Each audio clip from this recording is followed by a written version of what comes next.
Sa ibang balita, dalawa ang sugatan sa karambola ng dalawang tricycle at isang kotse sa Morong, Rizal. Ang driver ng nakabanggang kotse, nagtangka umanong tumakas. Narito ang report ni Micaela Papa.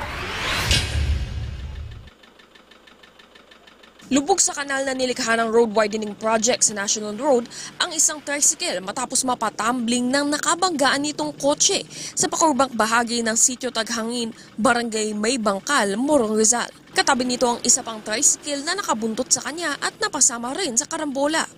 Ang kotse, tanggal ang buong kaliwang bumper mula left headlight hanggang gulong kung saan tumama ang tricycle. Ayon sa nagmamaneho ng ikalawang tricycle na si Bonifacio Matignas, bagamat nangalahati ang kanang lane dahil sa road widening project, nanatili pa rin daw ang dalawang tricycle sa border ng lane na ito. Bigla pong nilayo ang kanyang kotse.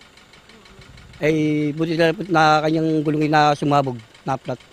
Pinakamalala ang tama ng sakay ng unang tricycle na si Dayan Indon na nahiwa ang noo mula kaliwa hanggang kanang tenga at nasugatan ang baba. Ang kanyang boyfriend at nagmamaneho ng tricycle na si Neil Talanay may mga sugat sa kaliwang binti at gasgas sa likuran. Hindi ko na po alam kung saan po tumama yung injury ko at saka po yung sa boyfriend ko.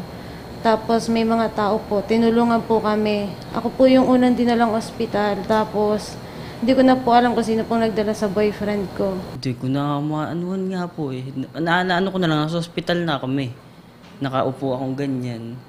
Tapos parang wala blanco po yung isip ko. Hindi pa ako. Kasi ako yung driver eh. Parang siya pa yung napuruhan.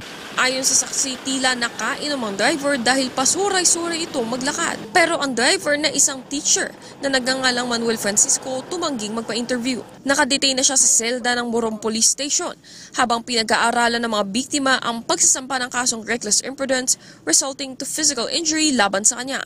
Ayon sa pulis, marami na raw na aksidente sa kalsadang iyon dahil sa kurbada at construction dulot ng road widening. Para sa unang balita, Micaela Papa reporting.